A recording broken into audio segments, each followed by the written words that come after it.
Good evening, my name is David Lee and I'm the Artistic Director of the Pipeworks Festival. I'm speaking to you this evening from the Lady Chapel of St Patrick's Cathedral, from where several of our events will be coming. Although we are obviously disappointed not to be able to offer a physical festival during these days, we nonetheless hope that you will find plenty to enjoy in the 5 online events that we're offering. Today we're delighted to welcome Professor Gerard Gillen to give a talk on the origins and early festivals. Gerard was the driving force in 1980 behind the foundation of the Dublin International Organ Festival, as it then was, and indeed was its first artistic director, and we greatly look forward to what he has to say. The origins of the first Dublin International Organ Festival in 1980 are to be found in a series of artistic developments that took place in Ireland in the preceding 2 decades, as the still young, newly independent state gradually grew in confidence as economic prosperity slowly began to take hold, and the state began to look outwards rather than inwards as it attempted to define its place culturally among the international pantheon of nations. This it had done with spectacular success in the fields of literature, with names such as Shaw, Joyce and Beckett being acknowledged as towering figures of literary achievement. But in the world of classical music, our splash in the international pond was of much lesser impact. However, the post-war years saw the beginnings of a major change in that area. One thinks of the formation of the 2 professional Radio Éireann orchestras, later to become the RTE National Symphony Orchestra and the RTE Concert Orchestra, respectively. Then there was the establishment by foreign governments in Ireland of their various cultural institutes. Again, we think particularly of the Italian Cultural Institute, Istituto Italiano di Cultura, the German government's Goethe Institute, the Alliance Française, and others, who actively encouraged cultural exchanges between Ireland and their home countries, and did so with great generosity by offering scholarships to young musicians to study for short or longer periods in their home countries. Thus, as a nation, we became conscious of the fact that we were culturally not only Irish, but also European, and that we were as much contributors as beneficiaries of the centuries-old artistic inheritance of continental Europe. In the world of the organ, we too began to look abroad. And in regard to instruments, our inheritance was largely that of the English Romantic organ, of which we had some superb examples. I think of the organs of St Patrick's Cathedral in Dublin, St Patrick's Dundalk, St Finbarr's Cathedral at Cork, the hill organ of the Ulster Hall, Belfast, the 2 lovely Telford instruments in Wexford, and so forth. But what we did not have were examples of the new organ aesthetic, which since the end of World War II had been sweeping through continental Europe and more latterly the UK, and which saw a return to Baroque principles of design as informing the guiding principles of construction, rather than the Victorian palette of colours which characterised such new and refurbished instruments as we had. But there were apostles of change among us. I think particularly of the then young David Lee, organist of St Bartholomew's Church in Clyde Road, who presided over a very controversial rebuild of his church instrument in 1963, turning a 3-manual Victorian organ into a neoclassical 2-manual mechanical action instrument, thereby causing a seismic shift in taste and dividing organ aficionados into 2 camps, progressives or conservatives. About the same time, that wonderfully enlightened organ connoisseur in Northern Ireland, Lord Dunleith, set about a similar operation, albeit on a smaller scale, on the organ in his parish church in the pretty seaside village of Ballywalter on the Ards Peninsula in County Down, whilst on the bigger stage, as it were, St Patrick's Cathedral here in Dublin set about a major rebuild of the historic Henry Willis instrument, which saw an increase in the number of mutation stops and decrease in the foundation stops, in a pillar plan that had a similar aesthetic approach at its core. St. Mary's Pro-Cathedral in 1970 followed suit in the course of a major refurbishment of its West Gallery organ. While with the wisdom of hindsight we should have done things differently, I am convinced that we had to go through this rather cathartic process in order to arrive at an appropriate aesthetic balance, one that would fully respect heritage while giving space for contemporary expression in organ building. The 1970s also saw major changes in personnel in the organ lofts of the three Dublin cathedrals.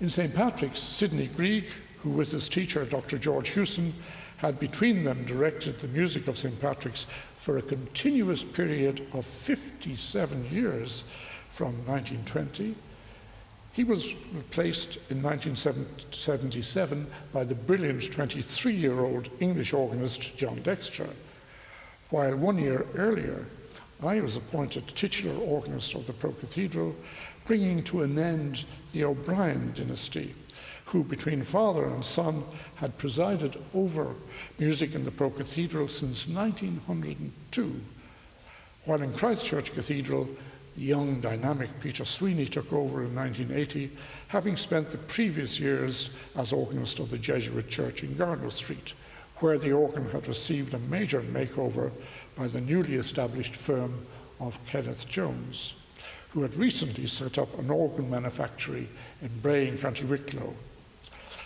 Trained as a civil engineer, Kenneth Jones had a lifelong interest and passion for the organ as an instrument and how it worked, and side by side with his work as an engineer in West Africa, he designed and built pipe organs, honing his skills in his practice of the ancient craft until he felt he could realize his life's ambition by returning to his native land to build organs, informed by best practice and with an acute appreciation of the complex history of the instrument's evolution and design over 5 centuries of development in various European national styles. The presence of Jones in our midst as an organ builder completely revolutionized a craft industry that had been for years in the doldrums as far as native achievement was concerned.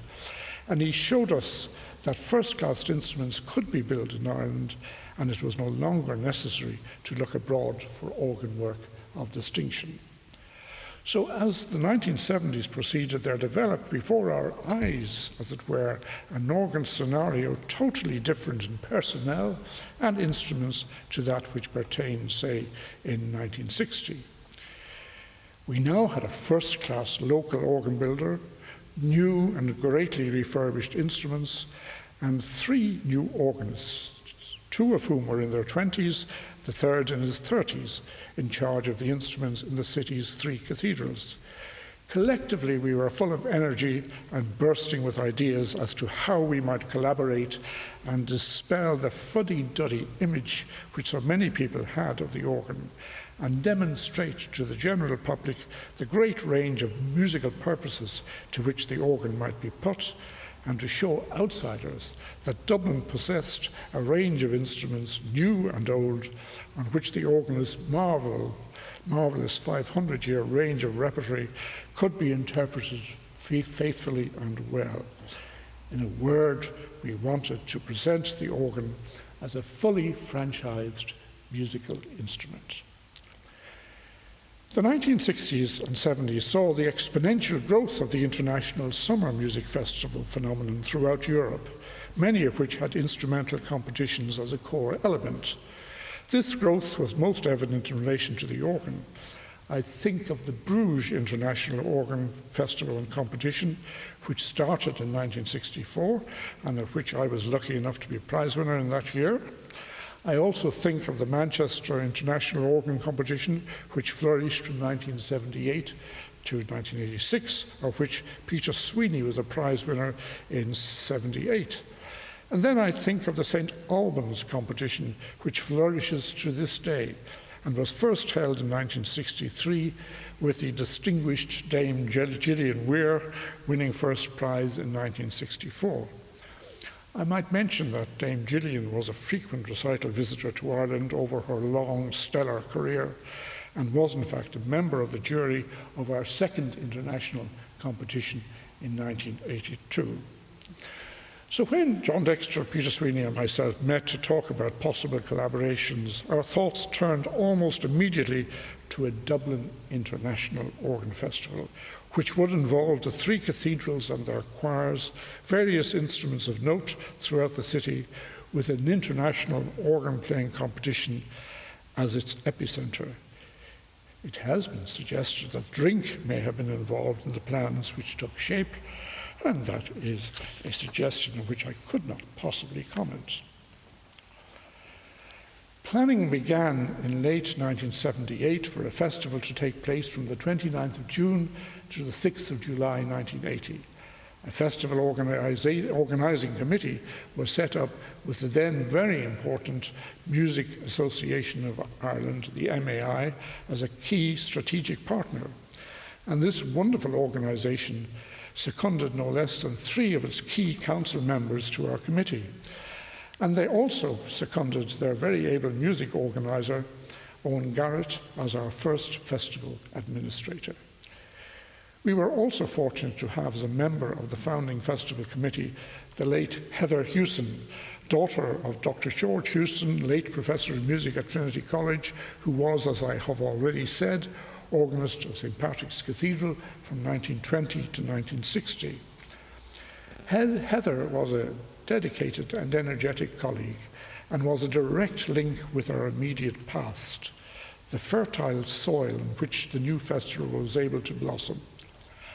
I was elected founding chairman artistic advisor with my 2 co-founding colleagues, John Dexter and Peter Sweeney, in key supporting roles. We modelled ourselves unashamedly on the very successful St. Albans Festival, which had been flourishing for some 16 years as we commenced planning for our first festival. The founding artistic director of that festival, the late Dr. Peter Herford, was of immense help and support to us in our planning, and he further endorsed our efforts by agreeing to be part of our inaugural competition jury and give one of our celebrity jury recitals. While we had willing, enthusiastic and cheerful support from the clergy and choirs of the 3 cathedrals, we desperately needed a city centre festival hub, as it were, and this was generously provided by Trinity College's Professor of Music, composer and academic Brian Boydell, who threw the prestige of his office behind our endeavours and ensured that many college facilities were made available to us, from the college chapel to the public theatre, more commonly known as the examination hall, together with his personal office in number 5 Front Square. He also agreed to be chairman of the international competition jury, through the various rounds of which he plied his fellow jurors with liberal quantities of Irish whiskey and Cork gin to help them with their jury deliberations. The greatest headache in planning the festival week was, without doubt, the logistical operation of organising the organ playing competition. First, as a new competition in an increasingly crowded international competition circuit, promotion required major energy, and collectively we used every contact we had with teaching colleagues in the UK, continental Europe, the United States and Canada. We used them, of course, to promote, we needed them to promote the competition in our efforts to attract competitors of quality. And for a first effort, we were highly successful, attracting 22 of the finest young organists from 9 countries: the UK, Canada, the United States, Austria, France, Germany, Holland, Switzerland, and Ireland. However, our executive committee comprised 12 wonderful people who, from the beginning, rolled up their sleeves, as it were, and got stuck in to ensure that the organisation of the event was up to international festival level. Logistical headaches ranged from arranging host homes for our 22 competitors, securing churches where candidates might practice in the days between competition rounds, and arranging a timetabling rota for the same. We also had to arrange hospitality for performers, judges and competitors, transport for judges and performers, and so on. There was also the small matter of arranging accommodation and hospitality for the boys and young men of our visiting celebrity choir, the choir of St. John's College, Cambridge. All of these chores were undertaken with both efficiency and cheerfulness, not to mention generosity, with many Dublin families throwing open their homes to accommodate and feed a visiting chorister or competitor. To them all we owe so much, their only reward being the company and friendship of their young visitors for the brief duration of their stay. Finance was, of course, our greatest headache, but we did secure the support of Choral, the Arts Council, Dublin Corporation, the Bite Foundation, Arthur Guinness and Company, through the good offices of Heather Hewson, a senior executive of the firm, and the banks also rode in with support. In addition, we established a festival patrons and friends scheme, all of which combined to keep us afloat, if barely so, during this first festival. The burden of arranging all of this fell to our hard-working executive committee, and I feel that they were so important to the success of this first festival that they should be named now, and I do so with a profound sense of gratitude and appreciation for the seminal role they played in bringing this important first festival to fruition. In addition to John, Peter and myself, there was Enid Challoner, Joan Cowell, Barbara Dagg, Heather Hewson, Aidan McCullough, Pat O'Kelly, Kieran Pearce, who was festival treasurer, Derek Verso, and Alison Young. We established for the first festival a pattern of events which was to last for a number of succeeding festivals. We began on Sunday the 29th of June with Solemn High Mass at the Pro Cathedral, sung by the choir of St. John's College, Cambridge, under the direction of the late Dr. George Guest, with our organ scholar, a certain David Hill, as organist. We wanted the festival to begin with a bang by having one of the really great liturgical choirs of the world as our guests. And what a pleasure, honour and thrill it was to have this superb musical ensemble as our first choral guests. The Mass was celebrated by the Archbishop of Dublin, Dr. Dermot Ryan, who warmly welcomed the choir to Dublin and the Pro Cathedral. The Archbishop was well aware that the occasion was not only one of great musical importance, but that it was also an occasion of considerable ecumenical significance, in that we had, for the first time possibly since the Reformation, a prestige Anglican choir leading the singing in the celebration of a Roman Catholic Mass. For 1980, this was innovative, if not actually daring. Though this exchange of choirs and organists between churches and cathedrals of different Christian traditions is now so commonplace that it barely causes an eyebrow to be raised. After the service, the adult members of the visiting party were hosted to lunch in Pro Cathedral House, while the boys were taken to their host families to be fed and watered. At the end of the Pro Cathedral lunch, I still remember how the choral scholars spontaneously broke into song and in relaxed mood treated their hosts to an impromptu close harmony concert, of which their rendering of the 1941 big band Glenn Miller number Chattanooga Choo Choo was especially memorable. The opening concert of the festival took place in St. Patrick's Cathedral later that evening, when the St. John's Choir performed to a rapturously appreciated full cathedral, a wide range of Latin and English repertory from Richard Deering, Vittoria and Palestrina, through Maurice Greene and Purcell, to Bruckner, Poulenc and Herbert Howells. This was interspersed with the first performance of an especially commissioned major organ work, Dublin Festival Mass, the Missa de Gloria, Opus 82, by British composer Kenneth Layton, which I had the honour of performing on the night in the presence of the composer. The entire concert was recorded by the BBC and was intended for broadcast on Radio 3. Earlier in the afternoon at Choral Evensong, the choir of St. Patrick's had given the first performance of leading Irish composer A.J. Potter's anthem Clamus Cervi, which had been commissioned for the festival occasion by the Dean and Chapter of the Cathedral. So on the first day of the first Dublin International Organ Festival, we had two world premieres, one an anthem for double choir and organ, the other a major new work by one of Britain's leading composers. There was a certain poignancy to the first performance of the Potter Commission in that the composer had been a bass vicar choral in the Cathedral choir in an earlier period of his life, and he sadly passed away within a week of the premiere of the newly commissioned piece. On Monday morning, round one of the competition got underway in the chapel of Trinity College under the scrutiny of the full jury, which consisted of Professor Brian Boydell, who was the chair, Hans Hasselbeck from Vienna, Peter Herford from the UK, Bernard Lagacé from Canada, and Lionel Rogge from Geneva. It was as eminent a jury as has graced any international organ competition anywhere.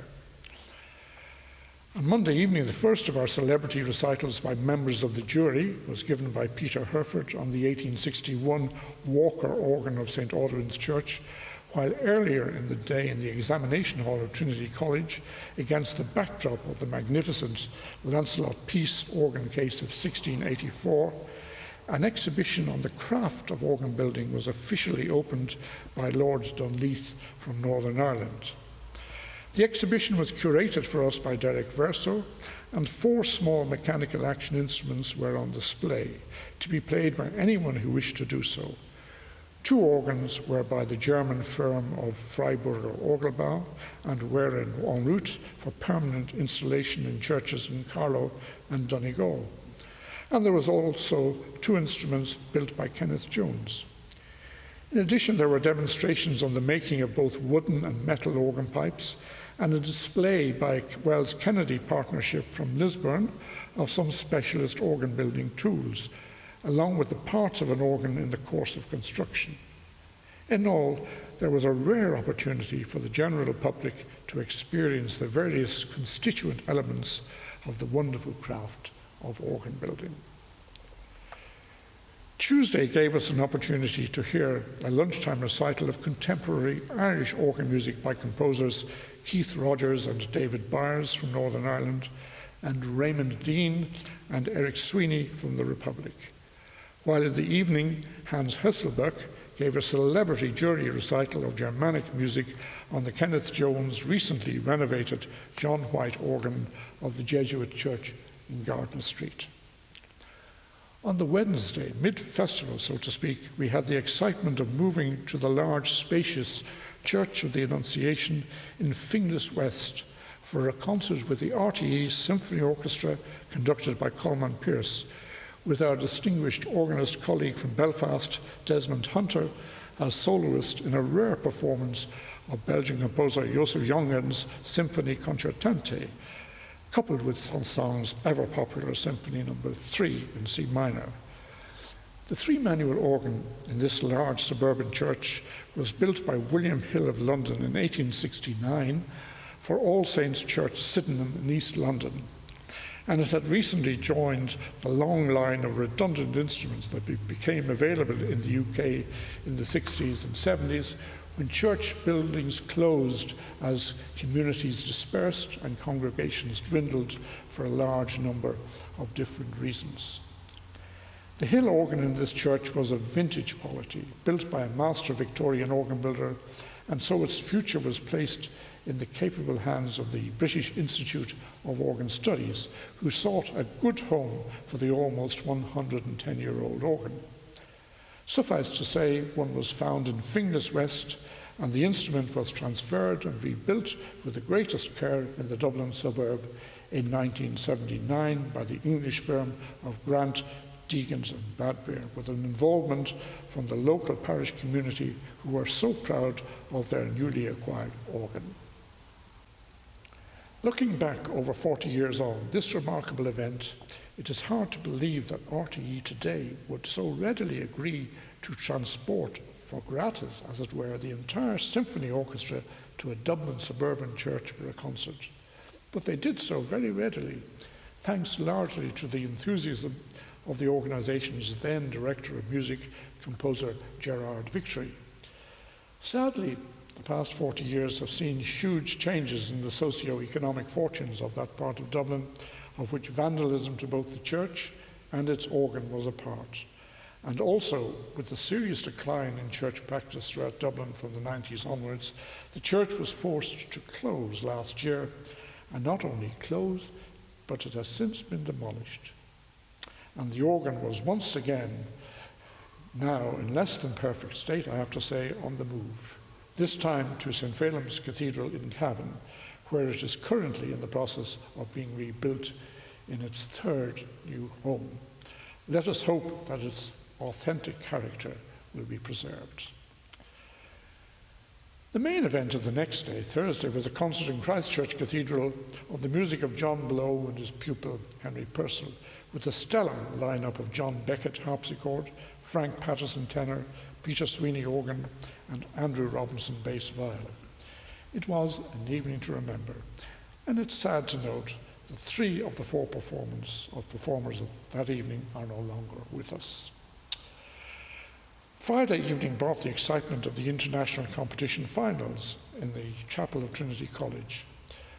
While the playing was of a very high standard indeed, the jury, in its collective wisdom, decided to withhold the first prize, but did award the second prize to Dean Billmeyer from the United States and the third prize to Colin Andrews from Bristol. Now, while the decision of the jury was controversial, they did indicate that while the playing was of the very highest standard, they missed that elusive X-factor element in a winning performance. And they also felt that a strong message be sent forth that the new Dublin competition was one that demanded the highest possible standards from its prize winners.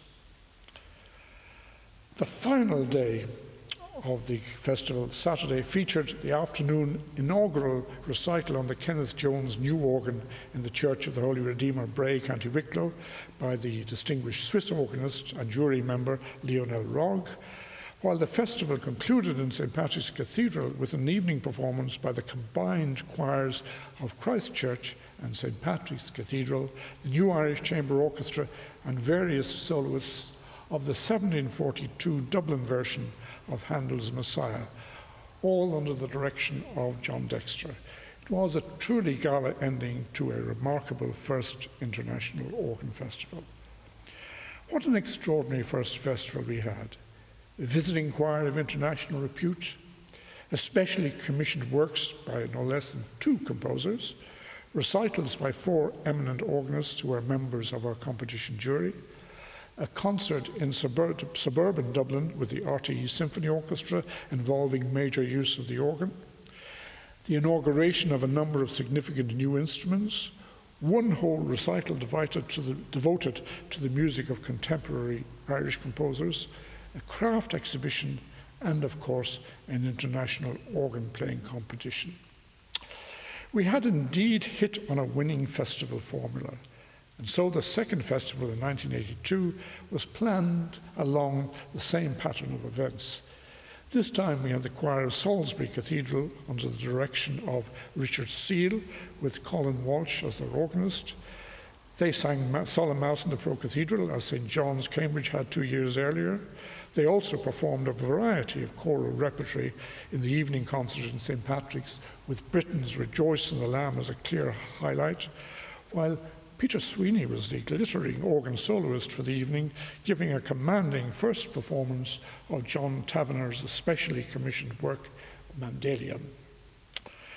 On the Monday evening, jury member Dame Gillian Weir gave a very memorable all-Messiaen recital in the Pro-Cathedral, where at lunchtime on the next day, French organist and jury member, the late Xavier Darès, presented a programme of improvisations. At 5 o'clock on the same day, the monks of Glenstraw Abbey sang solemn Latin Vespers in the Pro-Cathedral also, while at 8 o'clock in the chapel of Trinity College, the monks joined forces with chanteuse Noreen Nirin in providing a programme of Irish traditional religious song. On Wednesday, we moved to the newly opened National Concert Hall for a concert celebrating the music of Haydn, marking the 250th anniversary of the composer's birth.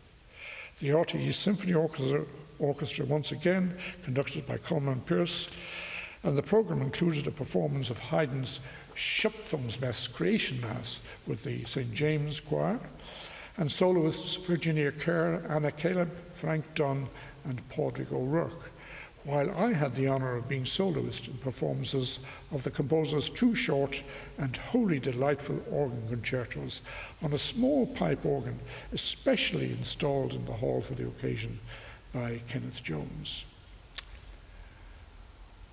On Thursday evening, our third jury member, distinguished Dutch organist Piet Kay, gave the inaugural recital on the new Jones instrument in the Church of the Holy Cross Dundrum, while Friday evening once again saw the finals of the organ playing competition take place in the chapel of Trinity College. This time there were just 18 competitors coming from the United States, Australia, Austria, Germany, Sweden, the UK and Ireland. While the standard was again of a very, very high standard indeed, the jury once again decided to withhold the first prize for much the same reasons as they had done so in 1980. Second prize was awarded to Colin Andrews from Bristol, who had been awarded third prize in 1980. On the Saturday afternoon, we travelled to Trim in County Meath for the inaugural recital on the two-manual German-built Freiburger organ by our fourth jury member, the renowned German organist Ludwig Duhr, organist of the great Cathedral of Freiburg in Breisgau and professor of music in the Musikhochschule in that beautiful city on the edge of the Black Forest. And on Saturday evening, we had a wonderful gala finale, once again celebrating Haydn with a performance of the Master's Creation Oratorio in St. Patrick's Cathedral, featuring the combined choirs of St. Anne's Belfast and St. Patrick's Dublin, with a new Irish Chamber Orchestra and soloists Irene Sanford from Belfast, Norman Williams, lay vicar choral of St. Patrick's, English tenor Adrian Thompson, and William Young, bass, all conducted by John Dexter. It was a truly glorious ending to our second International Organ Festival. The 1984 festival took place against the background of a severe economic recession, with a programme that reflected the straitened financial circumstances of the time. The first and most serious casualty was the organ playing competition.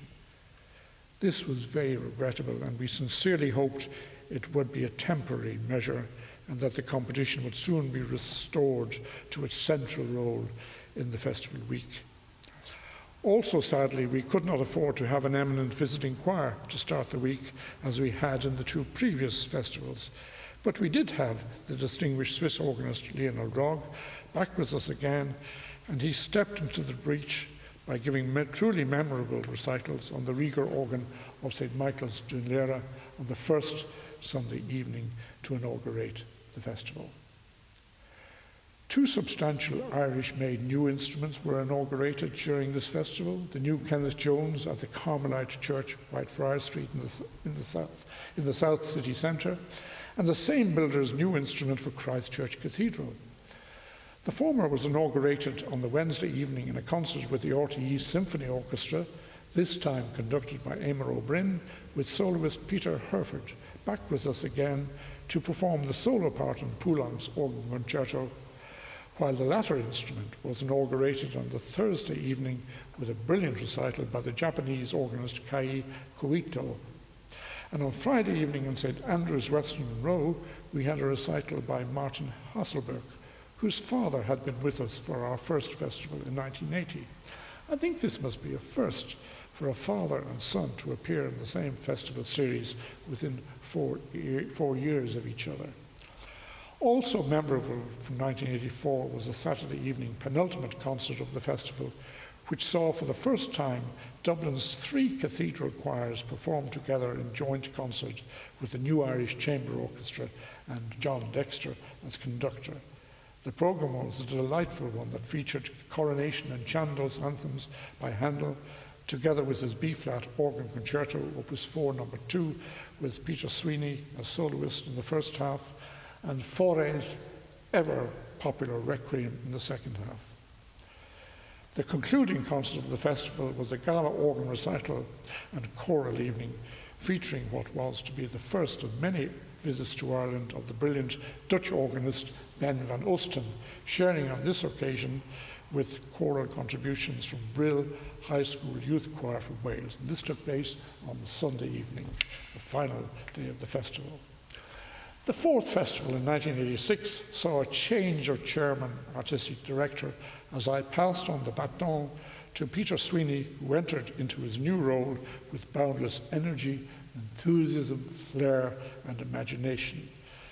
The organ competition was happily reinstated, and equally importantly, the festival hub moved from Trinity to Christchurch Cathedral, where Peter was, of course, now organist and director of music, and where a signal new Kenneth Jones organ had been installed in 1980, and indeed inaugurated in the 1984 festival.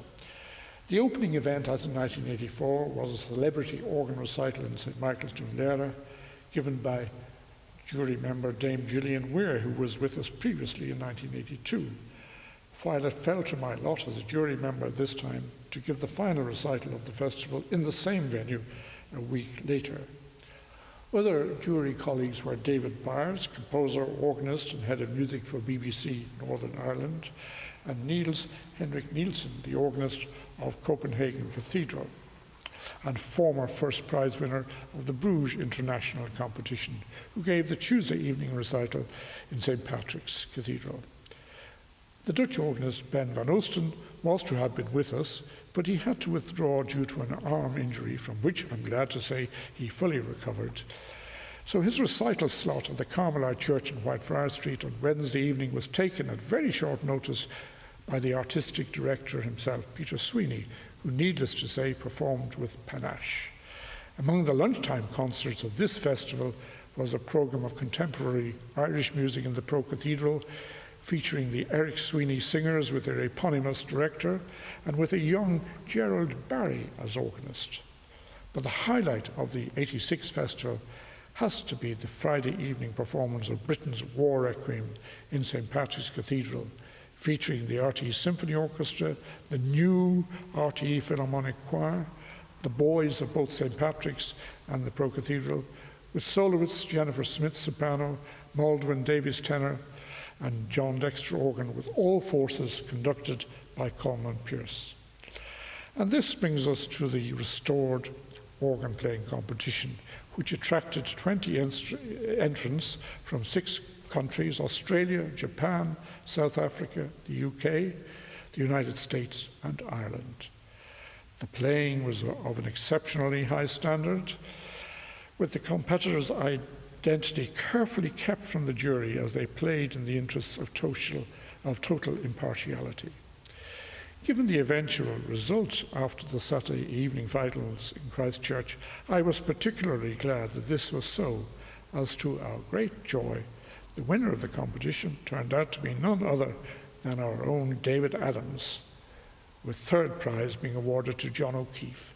It was a great day for the Irish. The 1988 festival, with Peter Sweeney still in situ as artistic director, saw some new jury members: Odell Pierre, pupil of the renowned Marcel Dupré and former organist of the Madeleine in Paris, sadly deceased just in January of this year; Michael Radulescu, Romanian-born but long-time resident and professor in Vienna; the London organist Nicholas Danby; and the return of Bernard Lagacé from Canada, who was with us for our first festival in 1980. John Kinsella, now as Director of Music at RTE, was chair of the jury. There were 25 competitors this time from 9 different countries, and the standard of playing was uniformly high, with young German organist Andreas Liebig emerging as the well-deserved winner.